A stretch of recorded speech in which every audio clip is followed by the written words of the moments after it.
So students, ये जो आप देख रहे हैं आज के वीडियो में बेसिस ऑफ 5 किंगडम क्लासिफिकेशन, ठीक है। आज इस पॉइंट्स पर हम चर्चा करेंगे, इस बिंदु पर हम चर्चा करेंगे। वैसे इससे पिछले वीडियो आपने देखा था, उसमें मैंने बताया था कि कैसे किस प्रकार का हिस्ट्री है क्लासिफिकेशन का। उसमें से कुछ पॉइंट्स मैंने बताए थे आपको जो काफ़ी कारगर हो सकता है आपके लिए। टाइप्स ऑफ क्लासिफिकेशन बताया था, 2 किंगडम क्लासिफिकेशन बताया था, उसके बाद एंड देन शॉर्ट कमिंग्स भी मैंने बताया था उसमें, ठीक है। उसके बाद एक सवाल उठता है कि जब उसमें इतने सारे शॉर्ट कमिंग्स थी, इतनी सारी कमियाँ थी, तो क्या उसी वर्गीकरण पद्धति को, उसी क्लासिफिकेशन सिस्टम को हम आगे जारी रख पाते? तो हमारे साइंटिस्ट ने ऐसा पाया कि वो सही नहीं होगा, ठीक नहीं होगा। इसलिए उन्होंने क्या किया, एक साइंटिस्ट थे, इसलिए जो 2 किंगडम क्लासिफिकेशन है उसके शॉर्ट कमिंग्स को देखते हुए एक साइंटिस्ट, आप लोग जानते हैं इस साइंटिस्ट को, मैंने बताया था इसके बारे में, ठीक है। 1969 में R.H. विटकर नामक साइंटिस्ट ने, जानते ना, अब शायद याद आ जाएगा, विटकर, R.H. विटकर नामक साइंटिस्ट ने क्या दिया था, 5 किंगडम क्लासिफिकेशन दिया था इन्होंने,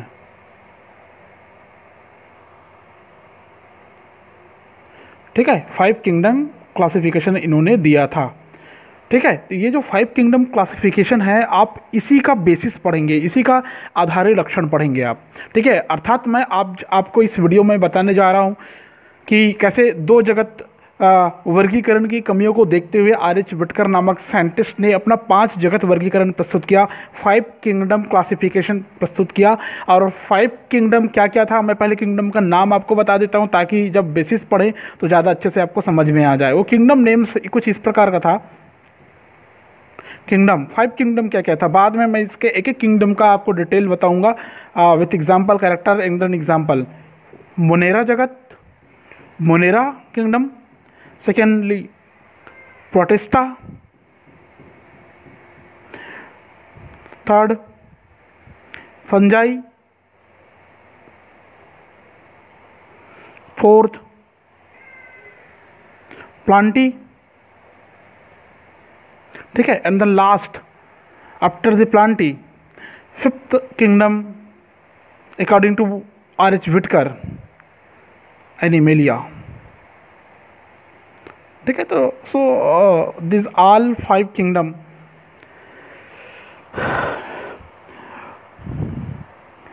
ठीक है, ये पूरे के पूरे 5 जगत वर्गीकरण आधुनिक वर्गीकरण कहलाता है, मॉडर्न क्लासिफिकेशन कहलाता है।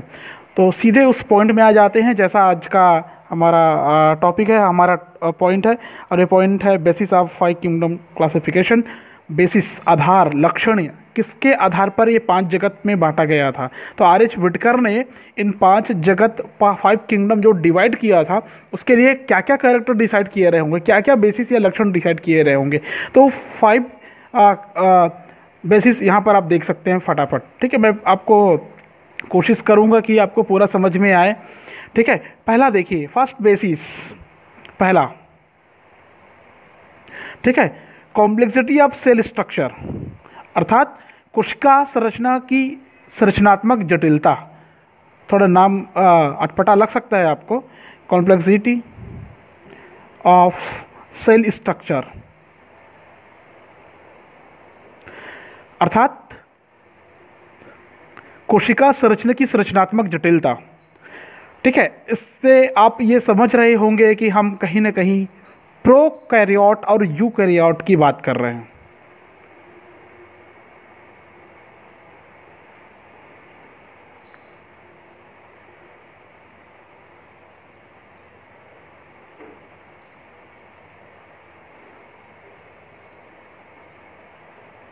प्रोकैरियोट और यूकैरियोट की बात कर रहे हैं, ठीक है। तो ये जो प्रोकैरियोट और यूकैरियोट होता है, मैं पहले इस पॉइंट से क्लियर करता हूँ, बाद में इसमें आएंगे आप। कॉम्प्लेक्सिटी ऑफ सेल स्ट्रक्चर, कोशिका संरचना की संरचनात्मक जटिलता का मतलब होता है कुछ कोशिकाएं ऐसे होते हैं, कुछ नहीं बल्कि सारी कोशिकाएं ऐसी होती हैं, पृथ्वी पर जितने भी एनिमल्स हैं, अर्थ पर जितने भी एनिमल है, सब में न्यूक्लियर मेम्ब्रेन और न्यूक्लियोलस किसी में प्रेजेंट होता है, किसी में नहीं होता है। उसके आधार पर सेल्स के दो ग्रुप ऐसे ही बन जाते हैं, दो समूह बन जाते हैं। ठीक है, किसके किसके आधार पर?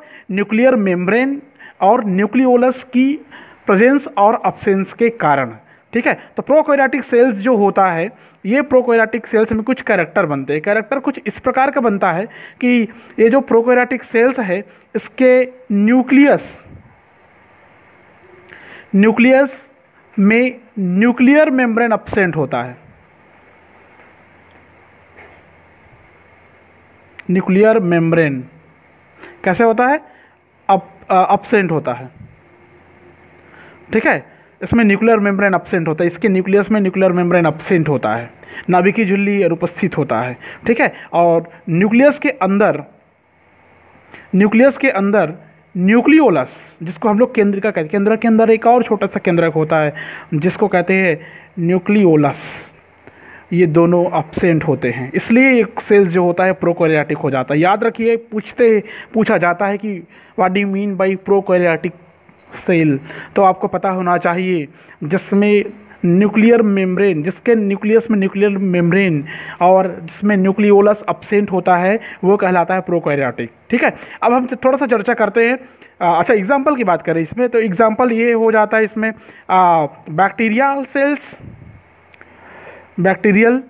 सेल्स, जितने भी प्रकार के बैक्टीरियल सेल्स मिलेंगे, साइनोजीवाणु, साइनोबैक्टीरिया बोलते हैं जिसको,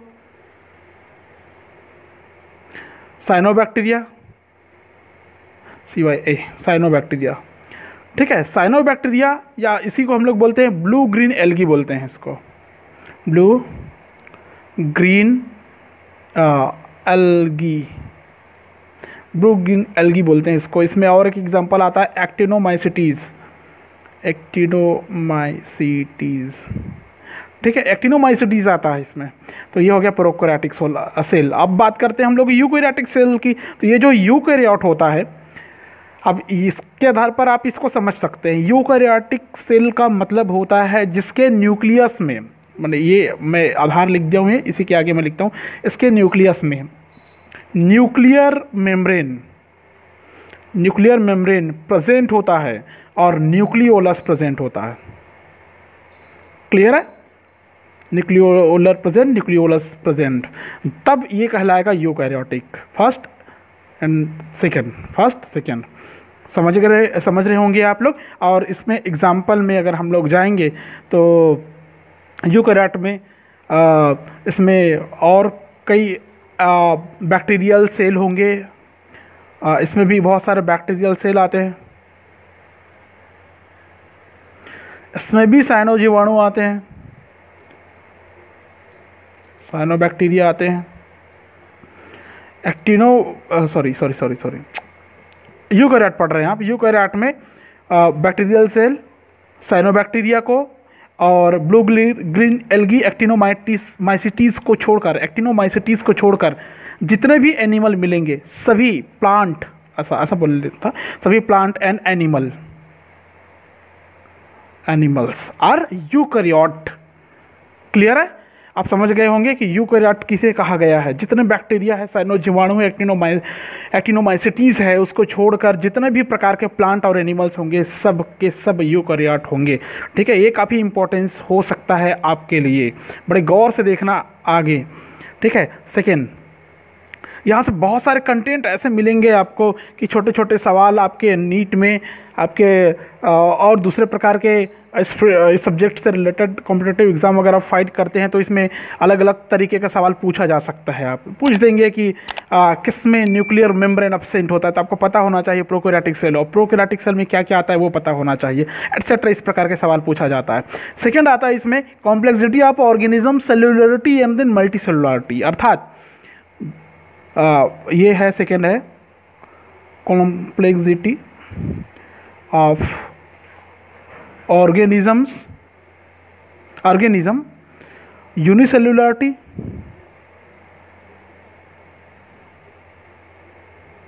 and multi cellularity.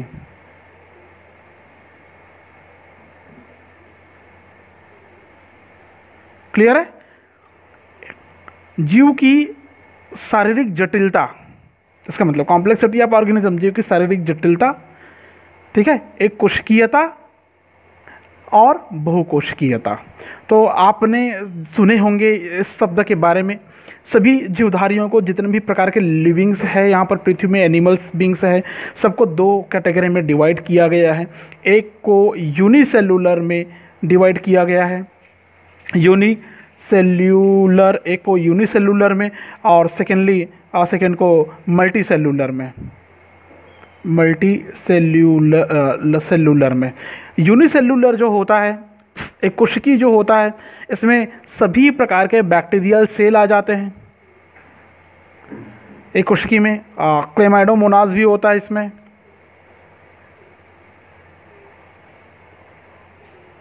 Chlamydomonas, amoeba भी सुने होंगे आप, ठीक है, एटसेट्रा। ये कुछ ऐसे यूनिसेल्यूलर स्ट्रक्चर एनिमल है जिसके शरीर में सभी बायोलॉजिकल एक्टिविटीज़ एक ही कोशिका में होती है, इसलिए इनको सिंपल एनिमल भी कहते हैं, इसको सरल जीव भी कहते हैं, सिंपल सरल जीव भी कहते हैं, ठीक है। जितने भी प्रकार के बायोलॉजिकल एक्टिविटीज़ है, बायोलॉजिकल एक्टिविटीज़, ये सारे बायोलॉजिकल एक्टिविटीज़ किसमें कंप्लीट होते हैं? यूनिसेल में, अर्थात एक कोशिका में कंप्लीट हो जाती है, इसलिए हम इसको सरल जीव या सिंपल एनिमल के रूप में भी जानते हैं, ठीक है। अब बात आती है मल्टी सेल्यूलर की। मल्टी सेल्यूलर का मतलब है जिसमें एक ही प्रकार की बहुकोशिकीय जीव में कुछ जीव ऐसे होते हैं जो एक ही प्रकार की कोशिका के निर्मित होते हैं। मतलब इसमें एक एक्सेप्शनल के रूप में मिलता है, इसको पहले जान लीजिए आप, स्पाइरोगायरा। ये जो स्पाइरोगायरा है ये मल्टी सेल्यूलर है, लेकिन इसमें ओनली मोनोटाइप, एक ही प्रकार के सेल से निर्मित है ये, ठीक है। इन्हें हम सरल जीव मानते हैं। क्या जीव मानते हैं? सरल जीव मानते हैं। लेकिन बाद में क्लासिफिकेशन में जाएंगे तो स्पाइरोगायरा एल्गी के अंतर्गत मिलेगा, मल्टी सेल्यूलर में इसकी गिनती आती है, ठीक है। लेकिन बाकी अदर एनिमल्स अगर हम लोग देखेंगे तो बाकी अदर एनिमल में अलग अलग वर्क को करने के लिए वर्क डिस्ट्रीब्यूशन पाया जाता है, वर्क डिस्ट्रीब्यूशन पाया जाता है। आपको पता है कि हम खाना खाते हैं तो अलग अलग अंग उसमें काम करते हैं, ऊतक, अंग, तंत्र इसमें शामिल होते हैं। क्या क्या शामिल होते हैं हमारे में? ऊतक, टिश्यूज शामिल होते हैं, ऑर्गन शामिल होते हैं, ठीक है, और सिस्टम ही बॉडी कहलाता है, शरीर कहलाता है, ठीक है। इनको जटिल जीव मानते हैं हम लोग, बहुकोशिकीय जीव मानते हैं। आप समझ गए होंगे इसमें 5 किंगडम क्लासिफिकेशन में जितने भी प्रकार के यूनिसेल्यूलर एनिमल है उनको सरल जीव मानते हैं, उसको पहले ही अलग कैटेगरी, अलग जगत में रख देते हैं, ठीक है। उसके बाद जितने बचते हैं सबको मल्टी सेल्यूलर में क्लासीफाई कर देते हैं, वर्गीकृत कर देते हैं, ठीक है। अर्थात ये जो 5 किंगडम क्लासिफिकेशन है इसमें एनिमल्स को सरलता से जटिलता के क्रम में रखा जाता है, सिंप्लिसिटी से कॉम्प्लेक्सिटी की ओर रखा जाता है। इस समझ में आया? ठीक है। आप इससे समझ सकते हैं कि एक कोशिकीयता और बहुकोशिकीयता के गुण को एक आधार मानकर इस पर ज़्यादा जोर दिया गया है 5 किंगडम क्लासिफिकेशन में, ठीक है। अब आता है तीसरा। ये जो थर्ड है ये बड़े काम की चीज़ है, काफ़ी इंपॉर्टेंस होने वाला है थर्ड। आपको मैं थोड़ा सा इधर बता देता हूँ थर्ड, ताकि मैं एक पेज में इस पूरे बेसिस को समेट सकूँ, आपके लिए ज़्यादा अच्छा होगा, ठीक है। इधर से मैं यहाँ से डिवाइड कर देता हूँ 1 पेज में, ठीक है। नेक्स्ट मैं जो बता रहा हूँ थर्ड, और ये है मोड्स ऑफ ऑब्टेनिंग न्यूट्रिशन। इसको बोलते हैं पोषण प्राप्त करने की विधि, modes of obtaining nutrition, modes of obtaining nutrition, ठीक है। अर्थात पोषण प्राप्त करने की विधि। आपको पता है, आपने देखा होगा कि सभी एनिमल्स, सभी प्लांट्स की अपनी अपनी न्यूट्रिशन मेथड होती है, अलग अलग विधि होती है, ठीक है। इससे भी हम वर्गीकरण का आधार मान सकते हैं, और आर्चविटकर ने भी वही किया, इसको एक वर्गीकरण का आधार माना, ठीक है। तो पहले हम देखते हैं प्लांट्स में न्यूट्रिशन मेथड। ठीक है, nutrition method of plants. Plants में न्यूट्रिशन मेथड देखते हैं हम लोग।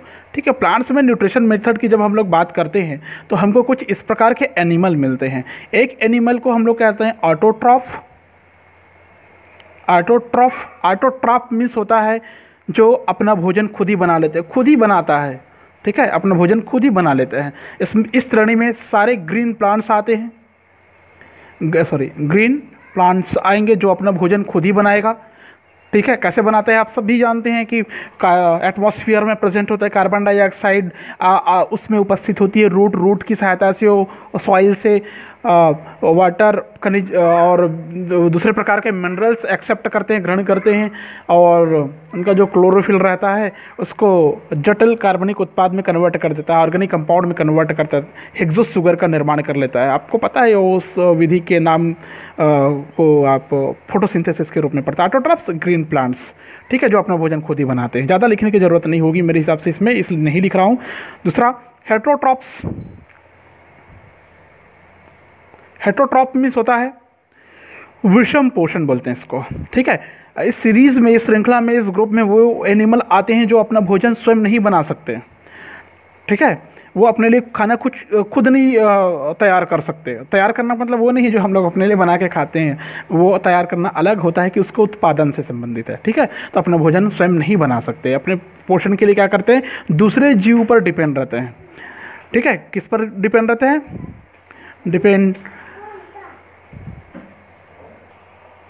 हेटरोट्रॉफ न्यूट्रिशन मीन्स क्या होता है, डिपेंड टू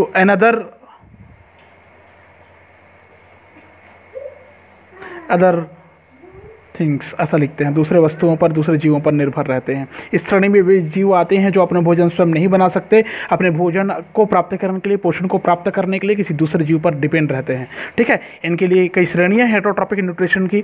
ठीक है, इसमें फर्स्ट हम लोग पढ़ते हैं और पढ़ने को हमको मिलता है पैरासाइट बोलते हैं इसको। पैरासाइट का मतलब आप लोग जानते हैं। ठीक है, इस श्रेणी में चूंकि प्लांट आप पढ़ रहे हैं, याद रखिए, न्यूट्रिशन मेथड ऑफ प्लांट्स पढ़ रहे हैं तो मैं प्लांट की बेस पे बता रहा हूँ। पैरासाइट क्या होते हैं, ऐसे प्लांट्स आते हैं इसमें जो दूसरे एनिमल से अपना न्यूट्रिशन प्राप्त करते हैं। ठीक है, इसमें दूसरे एनिमल से अपना दूसरे पौधों से अर्थात दूसरे जीवों से अपना न्यूट्रिशन प्राप्त करते हैं। तो इसका मतलब भी वही होगा, दूसरे जीव से अपना भोजन प्राप्त कर रहा है।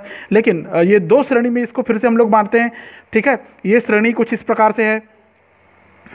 फर्स्ट इसको बोलते हैं हम लोग टोटल पैरासाइट।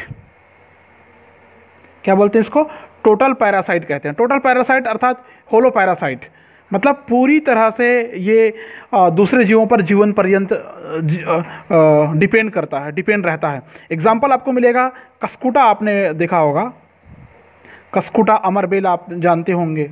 ठीक है, ओरोबैंकी जानते होंगे। ठीक है, रफलेसिया भी कुछ इसी प्रकार का प्लांट है जो पूरा जीवन दूसरे पर न्यूट्रिशन के लिए डिपेंड रहता है। ठीक है, तो ये हो गया टोटल या कंप्लीट पैरासाइट बोलते हैं इसको। ठीक है, एक कैटेगरी। सेकंड कैटेगरी इसमें ये आता है, सेकंड कैटेगरी इसमें आता है जिसको हम लोग कहते हैं फैकुलेटिव और सेमी पैरासाइट। सेमी पैरासाइट, फैकुलेटिव भी इसको कहते हैं पैरासाइट। इसी को कई बार पार्शियल पैरासाइट भी कह सकते हैं ना हम लोग, आप भी कह सकते हैं पार्शियली पैरासाइट। आंशिक परजीवी होते हैं, अर्थात केवल आवश्यकता अनुसार दूसरे एनिमल्स पर ये डिपेंड रहेगा, आंशिक परजीवी कहलाएगा। ठीक है, जीवन पर्यंत दूसरे पर जीवन पर्यंत परजीवी पोषण पर ही निर्भर रहते हैं ये। ठीक है, इसमें क्या है, एग्जाम्पल मिलेगा आपको लॉरेंथस। ठीक है, और विस्कम, और एग्जाम्पल आपको बहुत सारे मिल सकते हैं, तो अभी फ़िलहाल इतना ही। ठीक है, उसके बाद और इसमें सीरीज़ है पैरासाइट के बाद में आपको मिलता है नेक्स्ट सेप्रोफाइट। क्या मिलता है, सेप्रोफाइट्स मीन्स होता है मृतोपजीवी। मृतोपजीवी मतलब क्या होता है, सब इसमें जो पेड़ पौधे होते हैं अपना पोषण न्यूट्रिशन मृत सड़े गले पदार्थों से प्राप्त करते हैं। ठीक है, कैसे? बिल्कुल डेड, मृत। ठीक है, पूरी तरह से डिस्ट्रॉय हो चुका है, उनसे उनसे निकलने वाले रस को प्राप्त करते, जूस को ये प्राप्त करते हैं। ठीक है, उसमें विशेष प्रकार के प्रकीर्णों को स्रावित करते हैं, जो ये जो इसमें विशेष प्रकार के जो एंजाइम्स होते हैं वो इसमें स्रावित करते हैं, जिसके कारण जो डेड मटेरियल्स होते हैं वो सिंपल मटेरियल में कन्वर्ट हो जाता है, सरल में अपघटित हो जाता है, जिसके बाद पौधे उनको अपने भोजन के रूप में ग्रहण कर लेते हैं। इसमें सबसे अच्छा एग्जांपल आपको मिलेगा all types of fungus, fungi. ठीक है, कवक तो जानते ही होंगे आप लोग। ठीक है, और बैक्टीरिया। ठीक है, इसका अच्छा एग्जांपल है इसका। ठीक है, मोनोट्रोपा तो जानती होंगे, मशरूम तो जानते होंगे ना, मशरूम मोनोट्रोपा। ठीक है, तो इसमें एक पुष्पीय मृतोपजीवी है, याद रखना। मोनोट्रोपा ये एग्ज़ाम में पूछा गया था, मोनोट्रोपा ये पूछा गया है। मोनोट्रोपा ये क्या है? पुष्पीय मृतोपजीवी, अर्थात फ्लावर सेप्रोफाइट्स है ये। नेक्स्ट आता है इसमें थर्ड, इसको बोलते हैं सिम्बायोटिक, सिम्बायंट्स बोलते हैं हम लोग, सिम्बायंट्स अर्थात सहजीवी। सहजीवी में क्या होता है? अपने जीवन को पूरा करने के लिए इस प्रकार से संयुग्मित रहते हैं कि दो पौधे एक साथ जुड़े होते हैं और एक दूसरे के सहयोग से जीवन यापन करते हैं। ठीक है, इसमें एक दूसरे के सहयोग से, टू हेल्प ईच अदर, ऐसा लिखता हूँ मैं, टू हेल्प ईच अदर, एक दूसरे को सहयोग से जीवन यापन करता है। और इसका एग्जाम्पल आता है लाइकेन। क्या आता है? लाइकेन्स। ठीक है, लाइकेन में क्या होता है? एक शैवाल होता है और एक कवक होता है। ठीक है, मसाले के रूप में इसका उपयोग करते हैं हम लोग। किस रूप में उपयोग करते हैं? मसाले के रूप में इसका उपयोग करते हैं। फिर आता है नेक्स्ट फोर, इंसेक्टिवोरस। इंसेक्टिवोरस, ठीक है, लाइकेन होता है। उसके बाद मैंने कहा insectivorous. Next insectivorous. Insectivorous, insectivorous मतलब होता है कीड़भक्षी। ठीक है, अर्थात ऐसे पौधे आते हैं, इसमें ऐसे प्लांट्स आते हैं जो वो मडी इलाके में उगते हैं, दलदली इलाकों में उगते हैं और प्रकाश संश्लेषण के द्वारा भोजन बनाते हैं, लेकिन अपनी नाइट्रोजन की कमी को पूरा करने के लिए क्या करते हैं? दूसरे कीट पतंगों को पकड़कर खाने की क्षमता रखते हैं, पकड़कर खाते हैं और अपनी न्यूट्रिशन की रिक्वायरमेंट को ये कंप्लीट करते हैं, पूरा करते हैं। इंसेक्टिवोरस कहलाता है, कीटभक्षी कहलाते हैं। ठीक है, तो भोजन के लिए किस पर डिपेंड रखते हैं? इंसेक्ट पर, इंसेक्ट पर, इंसेक्ट डिपेंडेंट, इंसेक्ट डिपेंडेंट। ठीक है, इंसेक्ट पर डिपेंड रहता है। उदाहरण में मिलेगा आपको, एग्जाम्पल में अगर आप लोग जाते हैं तो इसमें मिलता है निपेंथिस। क्या मिलता है? Nepenthes, utricularia, utricularia. ठीक है, ड्रोसेरा भी इसी में आता है, ड्रोसेरा। कुछ आप लोग देखे होंगे, आगे मैं इस सबका और बताऊंगा और अच्छा से बताऊंगा। ठीक है, तो ये हो गया nutrition in plants, nutrition modes of plant. ठीक है, अब देखते हैं आप जंतुओं में कैसे पोषण की विधि होती है। एनिमल्स में, एनिमल्स में क्या क्या होता है? जो एनिमल्स है, जितने भी प्रकार के एनिमल्स मिलेंगे आपको, अधिकतर जंतु जो मिलेंगे उसमें ठोस न्यूट्रिशन, ठोस पदार्थों को ग्रहण करने वाले एनिमल्स मिलेंगे। कैसे मिलेंगे देख लीजिए आप।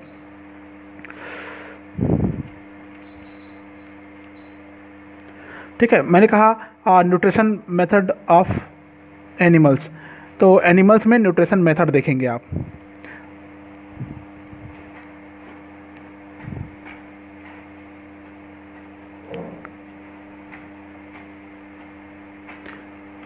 Method of animal, animal. ठीक है, वहाँ पर ए था, ये बी हो गया। ये किसके अंतर्गत पढ़ रहे हैं आप? पोषण प्राप्त करने की विधि के अंतर्गत पढ़ रहे हैं। तो एनिमल में भी जितने भी प्रकार के एनिमल हैं सबको ठोस पदार्थ ग्रहण करने के लिए जाना जाता है। तो इन सारे जंतुओं को, सारे जीवों को होलोजोइक कहते हैं हम लोग।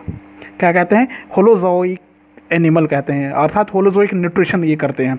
ठीक है, अर्थात निगल कर ग्रहण करते हैं, सीधे सीधे क्या करते हैं? इंगेज कर देते हैं। ठीक है, इंगेज करते हैं। समझ में आया? ठीक है, तो आप को मैं बता रहा हूँ इसमें आगे, और कंटेंट ये है कि मूल पोषण एक जैसा होने पर भी सबका जो भोजन प्राप्त करने की विधि है, माने जो मटेरियल है, वो एक जैसे होने के बाद भी कई अंतर इसमें मिलते हैं। ठीक है, तो पोषण के अंतर के आधार पर या पोषण की दृष्टि से एनिमल्स के अलग अलग प्रकार हो सकते हैं यहाँ पर, माने किस किस प्रकार के मटेरियल्स को अपने अपने लिए वो ग्रहण करते हैं। ठीक है, ये आप इसमें पढ़ेंगे। फर्स्ट प्लांट में भी ऐसी कुछ पढ़े थे ना, हर्बीवोरस, नाम से स्पष्ट है हर्बीवोरस किसे कहेंगे, किसे कहेंगे? हर्बीवोरस, शाकाहारी। ठीक है, अपने भोजन किससे प्राप्त करेंगे एनिमल? केवल प्लांट से करेंगे।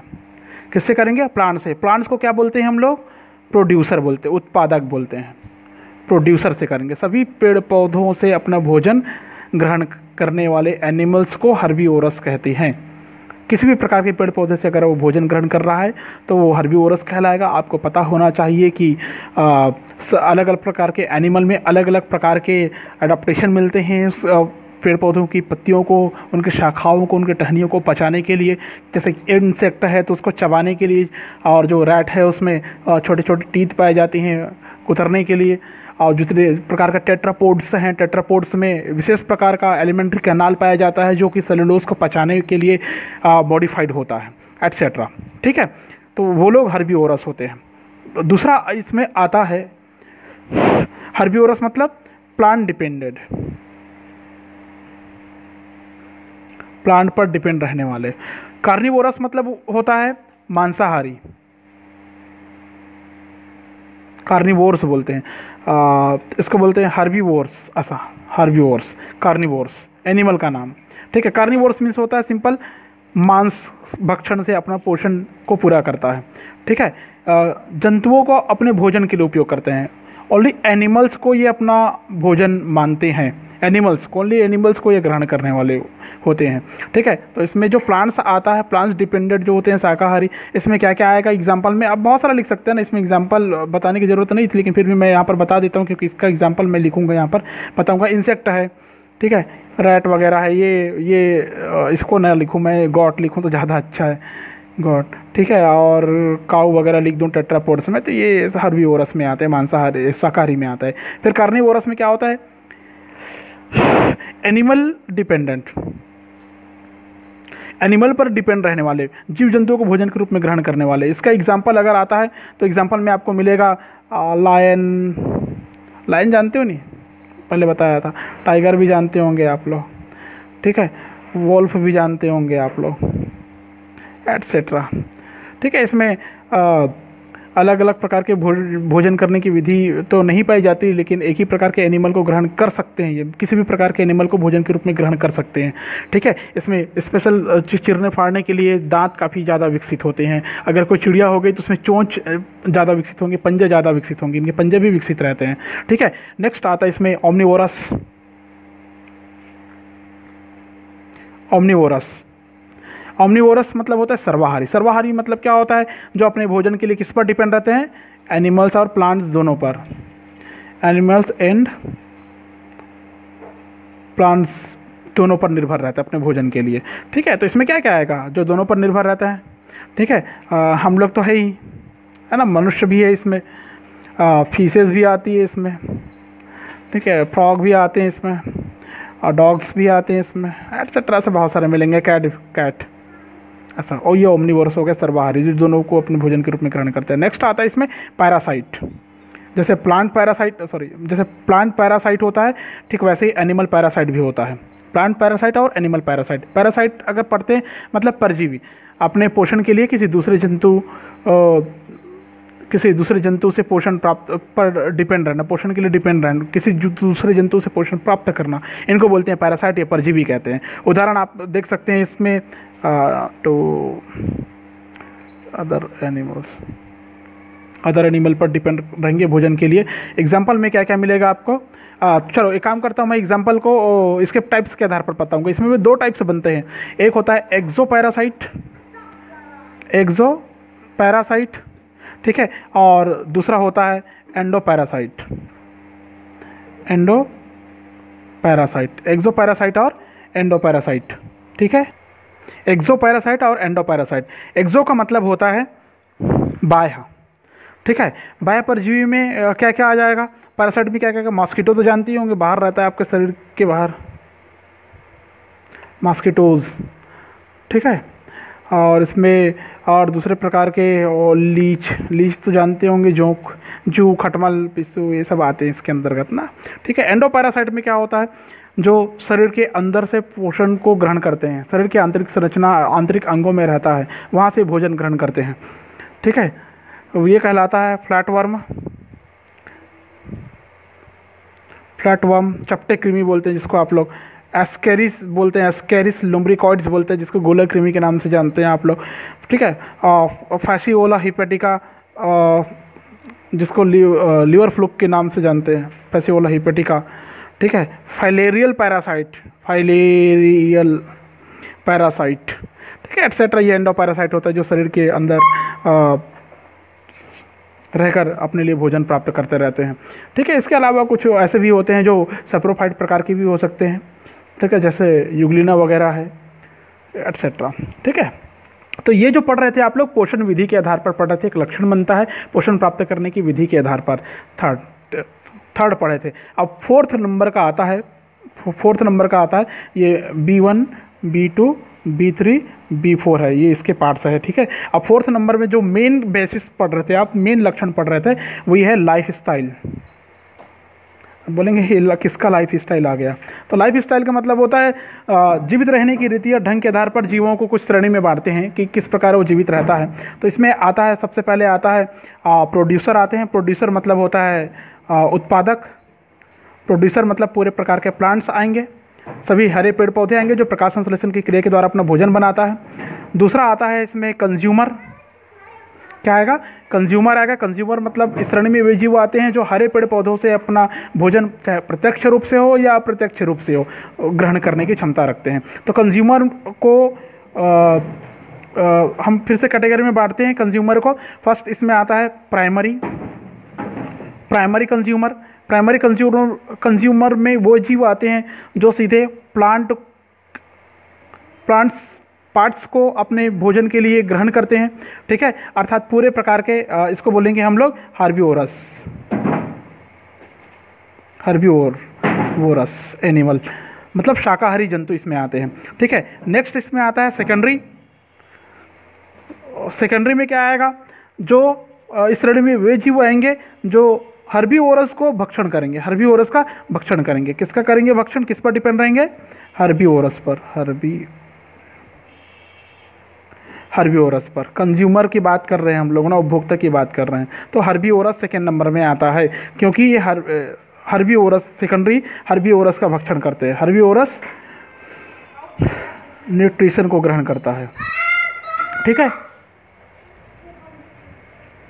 हर्बीवोरस न्यूट्रिशन करते हैं, ठीक है। शाकाहारी को अपने भोजन के रूप में ग्रहण करते हैं, द्वितीयक उपभोक्ता कहलाता है। सभी शाकाहारियों को भोजन के रूप में ग्रहण करते हैं।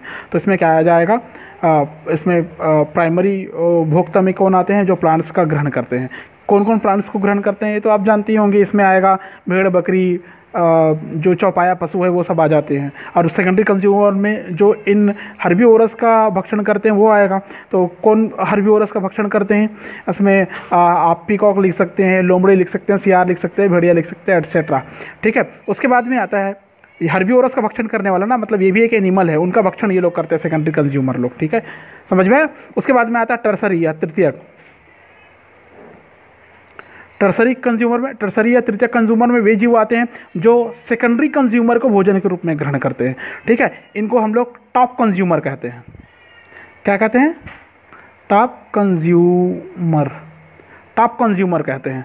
अर्थात ये क्या, किसका भक्षण करते हैं, किसका भोजन करते हैं, सेकेंडरी कंज्यूमर का भक्षण करते हैं, ठीक है। तो ये टॉप कंज्यूमर कहलाएगा। इसमें बड़े बड़े एनिमल्स आएंगे, जैसे स्नैक वगैरह आ जाते हैं इसके अंतर्गत, लायन भी आ जाएगा, टाइगर भी आ जाएगा, एटसेट्रा इसके अंतर्गत आ जाता है। उसके बाद में ये हो गया फर्स्ट प्रोड्यूसर, सेकंड हो गया कंज्यूमर, थर्ड आता है इसमें कंपोजर। क्या आता है थर्ड, कंपोजर, सी थर्ड कंपोजर, डीकम्पोजर मीन्स होता है अपघटक।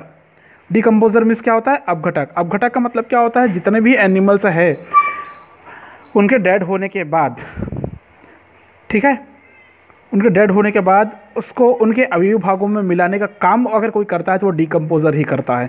इस श्रेणी में क्या क्या आते हैं? ऑल टाइप्स ऑफ फंगस या फंजाई, ठीक है, और विभिन्न प्रकार के बैक्टीरियल सेल, बैक्टीरिया आते हैं, ठीक है। ये हो गया फोर्थ लाइफ स्टाइल। इसके बाद में लास्ट आता है जिसके बेस पे 5 किंगडम क्लासिफिकेशन किया गया है, वर्गीकरण किया गया है, और लास्ट है फाइलोजेनेटिक रिलेशनशिप। यहाँ पर बता देता हूँ, फिफ्थ फाइलोजेनेटिक रिलेशनशिप, ठीक है। फाइलोजेनेटिक रिलेशनशिप का मतलब होता है जातिवृत्ति संबंध, ठीक है। जातिवृत्ति संबंध का मतलब हम इसमें ये देखते हैं कि किसी जीव का विकासात्मक इतिहास क्या है, मतलब कुछ पॉइंट बनते हैं इसके अंतर्गत। कैसे देखते हैं? इवोल्यूशनरी हिस्ट्री, इवोल्यूशनरी हिस्ट्री को उसकी जातिवृत्ति कहते हैं, फाइलोजेनी कहते हैं। क्या बोलते हैं इसको? फाइलोजेनी कहते हैं इसको। किसी भी जीव की इवोल्यूशनरी हिस्ट्री को, फाइलोजेनिक इतिहास को, विकासात्मक इतिहास को फाइलोजेनी कहते हैं, अर्थात जातिवृत्ति कहते हैं, ठीक है। मॉडर्न क्लासिफिकेशन में इसको सबसे ज़्यादा महत्व दिया जाता है। जो 5 किंगडम क्लासिफिकेशन करते हैं जातिवृत्ति पर ही आधारित है, फाइलोजेनी पर ही आधारित है। अर्थात इस वर्गीकरण में जीवों को, जो जीव पहले पैदा होता है उनको पहले रखते हैं, जो जीव बाद में पैदा होता है उनको बाद में रखा जाता है। अर्थात ये विकासात्मक इतिहास को दर्शाता है, और प्रत्येक जीव के बीच में जातिवृत्ति संबंध भी दिखाई देता है, आपको फाइलोजेनेटिक रिलेशनशिप भी दिखाई देता है, ठीक है। ऑर्गेनिक इवोल्यूशन के क्रम में एसेलुलर ऑर्गेनिजम्स जैसे प्रोटोवायरस की उत्पत्ति हुई थी। ये ऐसे जीव है जिनमें से सजीव और निर्जीव दोनों को ही लक्षण होते थे, प्रोटोवायरस, ठीक है। तो जो वायरसेस है उनको लिविंग और नॉन लिविंग के बीच की कनेक्टिंग लिंक कहा जाता है, प्रोटोवायरस। इसमें एक न्यू नेम प्रोटोवायरस। प्रोटोवायरस को क्या कहा गया है? Connecting link, connecting link between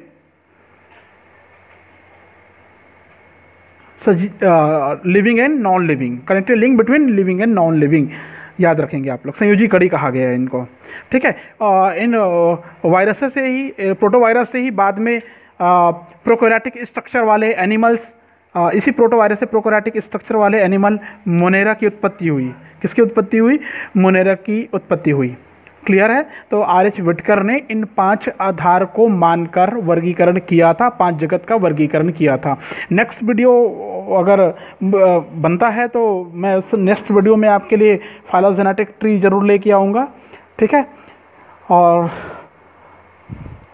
आगे मैं बताऊँगा क्लासिफिकेशन, 5 किंगडम क्लासिफिकेशन। आज की वीडियो में बस इतना ही, ठीक है। नेक्स्ट वीडियो में मैं आपको आगे कंटेंट बताऊँगा। कैसा लग रहा है ये टॉपिक, कैसा लगा ये ज़रूर बताएंगे मेरे को। कहीं कन्फ्यूज़न होगा तो ज़रूर पूछ सकते हैं आप।